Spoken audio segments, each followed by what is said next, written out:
Lei ha avuto modo di parlare, immagino, con la Sì. maestra Venezzi, e qual è lo stato d'animo della stessa? Eh beh, è facilmente intuibile, la cosa è, diciamo, non è piacevole sentirsi, no, sentirsi biasimare così anche ingiustamente dai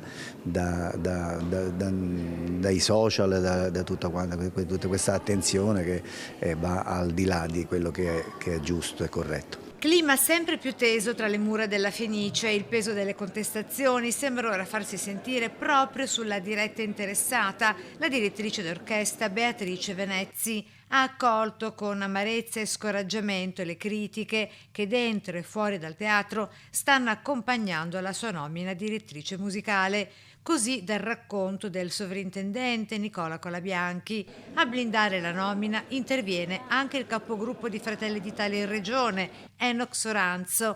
Parla di attacchi strumentali e rivendica la legittimità della scelta. Sulla nomina, penso che dobbiamo andare avanti, noi pensiamo che ci sia da lavorare, il resto lo rispettiamo, lo ascoltiamo, siamo attenti a tutto, rispettiamo tutti, però abbiamo anche il dovere di procedere. Sulla vicenda interviene anche il deputato Giovanni Donzelli, Fratelli d'Italia.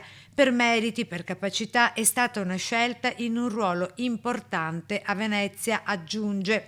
Il sindaco di Venezia, Luigi Brugnaro, invita a non esasperare i toni, lasciando spazio a un percorso di reciproca conoscenza. Si potrebbe anche ragionare su un percorso di conoscenza reciproca, poi c'è sempre qualcuno che sa sempre tutto. Io dico, parliamoci, adesso io sicuramente mi siederò anche con loro. Ma la polemica non accenna a spegnersi. Non ci sarà dunque un passo indietro, la Venezzi resterà? Per quello che mi riguarda sì, nel senso che la Venezia è una scelta ponderata, riflettuta, considerata e secondo me una scelta ottima.